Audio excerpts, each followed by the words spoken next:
Well, this past week at church, we talked about mutual submission, and we get this idea from the scripture in Ephesians chapter 5, verse 21, which says, submit to one another out of reverence for Christ. And I think a lot of times what the church has done in the past is skip over verse 21 and get straight to verse 22.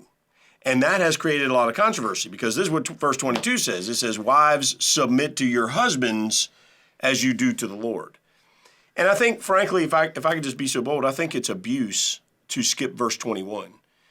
The issue with the church in Ephesus, if I could just do a little teaching here, the issue in Ephesus was that husbands were not loving their wives, and wives were not practicing submission to their husbands as the half of the mutual submission equation.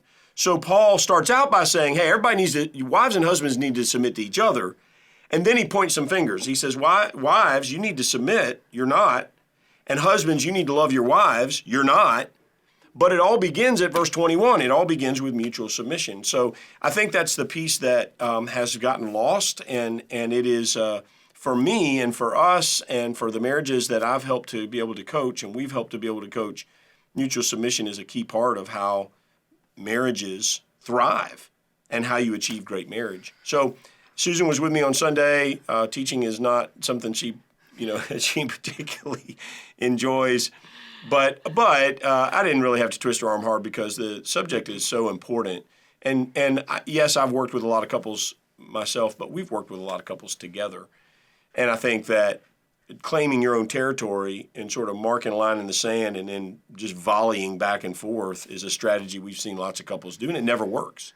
I mean, it never works. So I thought maybe, Susan, you could speak a little bit into this mutual submission idea. I'm going to ask Susan a few questions that we haven't like given her in advance. I'd really like you to hear her off the cuff on this. What would you say? I know you've had these conversations. What would you say to someone who says, well, I'm not going to participate in submission because my spouse isn't submitting to me? How you advise somebody like that?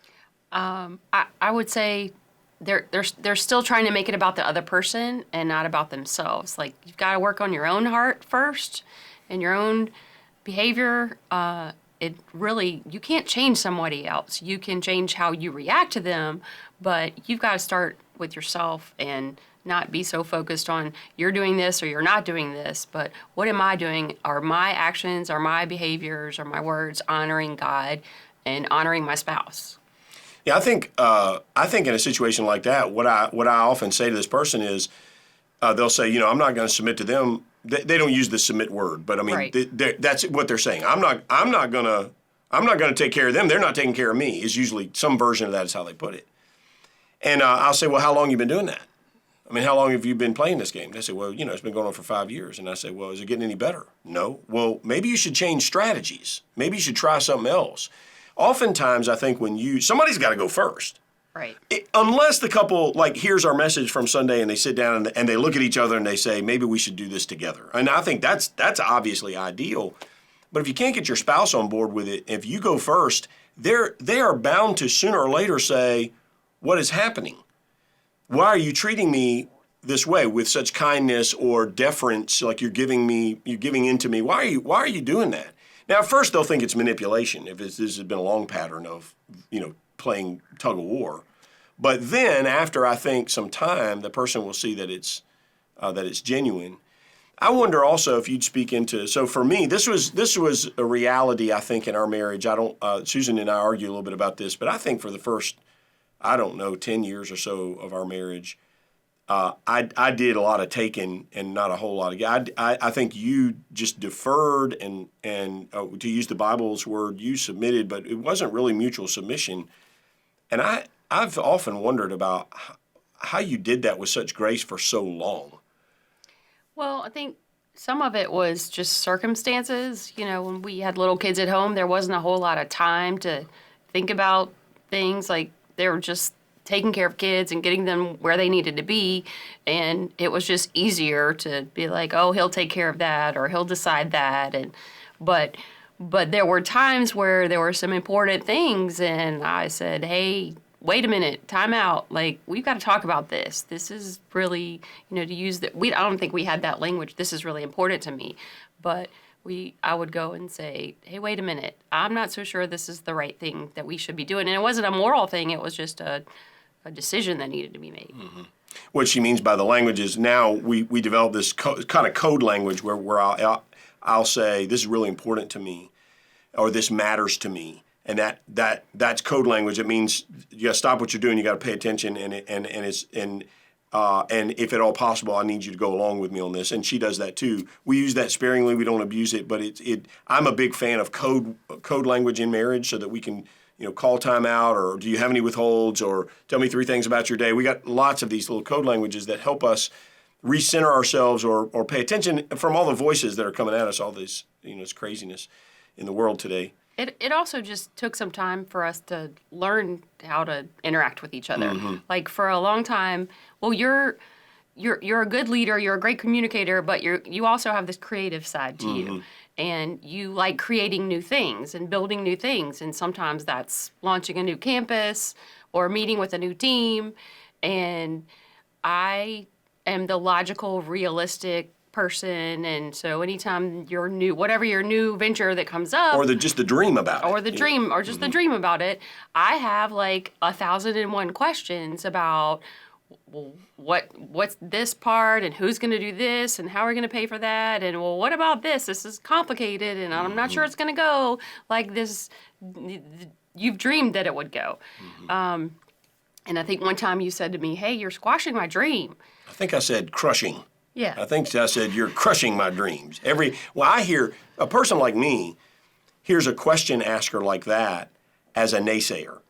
So I heard it as, your dream's not possible. I'm not going with you. I don't, and that's not what you meant. No. But but I heard it that way. Yeah. And so when I realized that that's how you were taking it, then I said, hey, I don't want to be the one to squash your dreams or crush your dreams. I want to be the one to dream with you together, and help make those dreams possible. So I learned, and this is, I don't know if it's a personality thing, if it's a male-female thing, I don't know what it is, but I learned this about you, that it was okay to ask questions, just maybe 1 or 2 at a time, and then also be affirming of the dream. And like, if your dream was to maybe, I don't know, move to Antarctica, which I hate being cold, I would ask a couple questions about that, but at some point I would say, that's not really my dream, and then there have been times where you've had some crazy ideas, and I've asked questions, and I've let that sit, and you like to think about things a lot, you're a deep thinker, and so I'll come back and ask another question, and then at some point I would be like, hey, now wait a minute, this really doesn't line up with where I think our family is going or should be going. Can we talk more about this?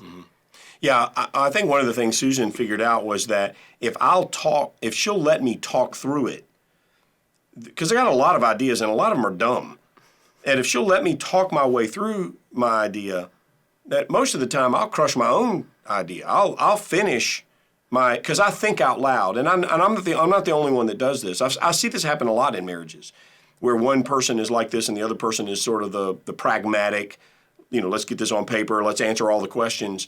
And so for me, letting me talk through it allowed me to talk myself out of it before you ever. And there have recently been some pretty major family decisions that Susan knew from the outset this was not a good idea, and sort of held back. I think she probably would have pulled rank before we actually pulled the trigger. But I think she knew along the way that, because I got really excited about one of these, and I think she knew I was gonna pull the plug on it before we got to the actual finish line of executing it. And it's a great gift that she gave not just to me but to our marriage, because it stopped the tension, and it said to me, gosh, she really would go with me to some crazy places, and maybe I shouldn't take her to crazy places. Instead of, I just want to have, do some new thing, and she just holding me back. The same exact outcome happened, but the dynamic of all of it changed dramatically. And then I think for me, as I grew, as I got more mature, because I was really not mature early in our marriage for a long time. I think as I got more mature, I realized that I don't have to have everything I want. What I really want is for her to get what she wants. And so I think the beauty of mutual submission is that I'm thinking about what does she want. She's thinking about what do I want, and everybody gets what they want. Except that we're not pulling at each other and fighting with each other. We're fighting for each other, and I think that really matters in marriage.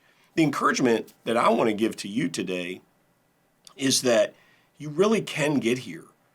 It's hard, but at the end of the day, it is so much better than a marriage where you got two people at each other's throats all the time, or all this animosity. I mean, who wants to live in that kind of tension? You don't have to, and you don't have to stop the marriage either. You can have a great marriage. You just have to be willing to actually set aside your own wants and desires and preferences to defer or to submit to your spouses.